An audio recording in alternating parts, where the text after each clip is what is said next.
Okay, joining us now is Dale Earnhardt Jr. He drives the number 88 Diet Mountain Dew National Guard Chevrolet. Comes into Sunday's race fifth in points. Made up some ground at Chicagoland for sure. Dale, talk a little bit about coming in now into New Hampshire. Made up some ground, and I know this week was a big week for you. Unveiled that new Diet Mountain Dew paint scheme that you're going to run next year. So talk a little bit about that as well. Yeah, we were able to unveil the car this week and knock our photo shoot out for next year, at least one of them. And we had a good week last week, and just looking forward. Looking forward to racing this weekend. Looking forward to getting on the track, practicing a little bit, and seeing what we got for a race car. Seeing what we need to work on. Questions for Dale? If you have one, raise your hand. We'll take as many as we can get to. Go ahead, Ed. Ed Hinton, ESPN.com. Dale, as far as you surged in points first race out of the gate in this chase, and given the fact that this is a racetrack where you have had your strong runs at times before something bit you, how excited or enthusiastic do you allow yourself to get about going into this race and really maybe starting to make a serious impact in this chase? Well, I think we made a pretty serious impact last week, and we just kind of need to keep that momentum going. I like the racetrack, and I like coming here and racing, but you never know what you're going to get. These races are always real competitive, and the racing's always kind of aggressive. So, you just kind of have to hope you can put together a full day, and the car will run well, and track position is real important. So it's difficult to pass here, but that's no real difference from any other place. But we just gotta. I think we need to work on qualifying. That's the most important part that's hurting us. And if we can get some better qualifying efforts and start closer to the front, we wouldn't have to work the whole race just to get in position to run well. I mean, if we, as good as we ran the last run at Chicago, if we had had a track position all day long, who knows how we might have been able to win that race. So those are the opportunities that we're letting kind of get by us because of how we struggle in qualifying. We'll go Bob, we'll go Lee, then we'll go Mike Vega. Bob Pocker, St. Daily. Obviously, you were vocal about the restrictor plate rules in the summer. What do you think of the changes, and how do you think it'll impact the racing at Dega? Well, I think it'll make us go faster, which is something we needed to change the way the racing is. I think the racing was exciting. Nobody can argue that the finish on that last Talladega race wasn't exciting. But I like the different style of racing that we used to have, where you didn't have to have a partner. You didn't have to be pushing each other every lap. It's just not what I prefer, and it's my own personal opinion. But I think we'll go a little faster. I'm not sure if it'll break up the two-car drafting or not, but I hope it does. And I think it was a great move. The track's got new asphalt, new surfaces, and the cars we're making qualifying runs at under 190 miles an hour, around 187, 185 range, and that's just way too slow. We're drafting at 195 to 198 miles an hour. So to have such a big difference between what a car will do by itself and what a car will do in a draft is a little bit dangerous, because the closing rates are kind of crazy when you come up on cars that aren't hooked up. It's kind of tough. But hopefully that'll even that out and make it a little more funner too. Let's go to Lee and then Mike Vega. Lee Spencer, Fox Sports. On the tracks that we're returning to in the chase, you have the best average finish of all the drivers in the chase. Is there a comfort level that you're building between yourself and Stevie on the tracks that you return to a second time, since he has notes from what your preferences are the first time around? Well, I hope so. We sort of got off a little bit and haven't ran that well. The cars haven't felt like I want them to feel. We've had some platform issues with the cars in the last 8 to 10 races, and they worked really hard but before Chicago to fix that, and they did. The car was really good, and it was similar to how we'd ran earlier this year and how they felt and drove similar, which I liked. And I was glad they were able to do that. So that's not really easy to find some of those things.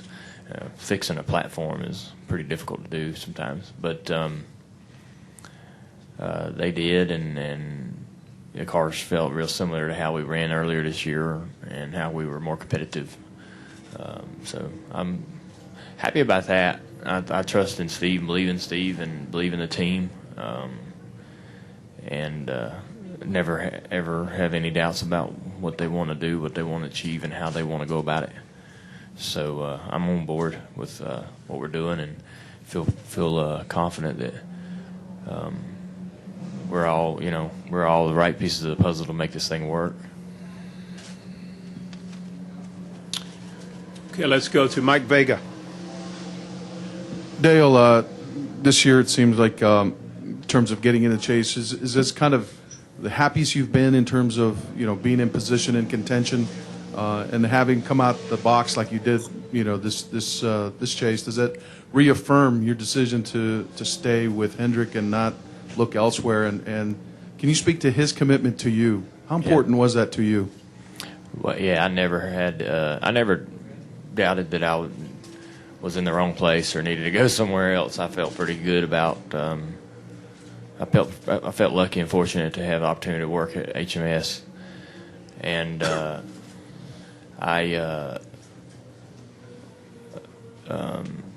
when Rick makes the commitment he makes, like he made with me, I mean, it makes you want to go out there and work hard, and makes you want to do the best job you can, makes you want to make him proud. He's a good guy to be around. I learn a lot from him. That's going to help me down the road in my life to make the decisions I got to make in life going forward.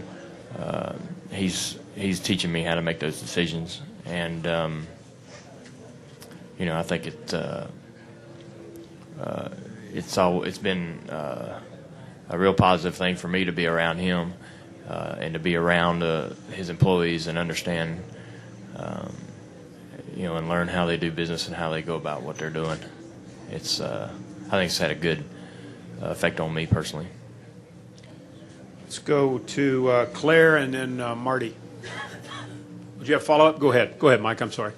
Just to follow up to that, Dale, I mean, in what way has it influenced you to be around a guy like Jimmy now in that shop and watching how they operate, especially now in the chase? Yeah.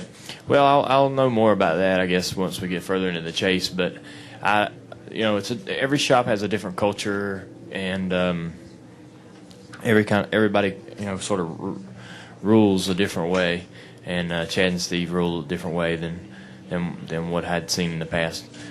Every idea has its ups, positives and negatives, but they do a great job. I mean, it's been fun to be in that environment. It's been fun to work with those guys and see their dedication, and they're dedicated as equally across the board to both teams, and they load up some really really good looking race cars every weekend, and they're fun to drive and fun to put out on the starting grid for the race. It's just it's just neat to be in that environment and see how people do things differently or how they approach things differently. All right, let's go Claire, then Marty, and then we'll end with Reed because he's got to go to a meeting. Claire B. Lang, Sirius XM NASCAR Radio. After the race last week, I talked to Stevie as he was taking his family out of the track, and he said how invigorated he was because he's the kind of guy where throw me the ball with 3 seconds left when no one expects us to win, and I love this, He loves the position you're at. A lot of people wrote that you would not figure into the chase, and here you come out and do so well in the first race. So aren't you sort of in a position of nothing to lose? I mean, you guys have a really good spot right now in the chase because do you feel like you're sort of in a comfortable spot given that a lot of people didn't expect a lot, and here you are in a good position? Yeah, I think we're in a real good spot. But I think that there's 11 other guys with nothing to lose either. They got the same attitude. That's what being in the chase is about. It's time to put it all out there and see what happens. And you got the rest of the field that's not in the chase to have a lot to prove, or maybe a chip on their shoulders for the fact that they didn't make the chase and they raced. Everybody sort of races in a different way during these races. It gets maybe a little bit more intense, and But I feel good about our position, and I thought we did a good job last weekend. We were really smart about how we went about the weekend, and I was real happy with how we were able to get, we were able to finish up and put together a complete race. Marty, and then in with Reed. Marty Smith, ESPN. Dale, you've made fuel mileage work. You've won races on it, and you've felt the heartbreak from it as well. When your crew chief comes on the radio and says, start saving, what's that like? You just start doing whatever you think you need to do to save. I mean, we talk all the time about fuel mileage races and how they seem to be part of the, they're kind of more part of the norm than they are the oddity and or the exception. And there's nothing really you could do to sort of get rid of them. You could, even if you change the size of the fuel cell, the way you race is you pit as soon as you get inside the pit window, and however you want to call it, fate or whatever, but it seems like all them cautions seem to come out right at that particular time where it's right on the edge of making it. And so they are a part of the sport, and they come around with more regularity than you would imagine. And we all sort of study about what to do, what would be the best way to save gas, whether just lifting off the gas, simply lifting and coasting into the corner, lifting earlier than you normally would, whether you need to turn it off, clutch the motor, whatever. There's all kinds of techniques that guys have and think it's good and think works best. But so everybody's sort of doing something different out there, and those remaining laps trying to do whatever they can. Final question, Reed. Reed Spencer with Sporting News. Dale, you talked about the importance of qualifying. Where do you think you guys are coming up short? How do you go about fixing it? And this afternoon, would you just as soon see rain and start fifth? Of course, yeah. Fifth is a good starting spot.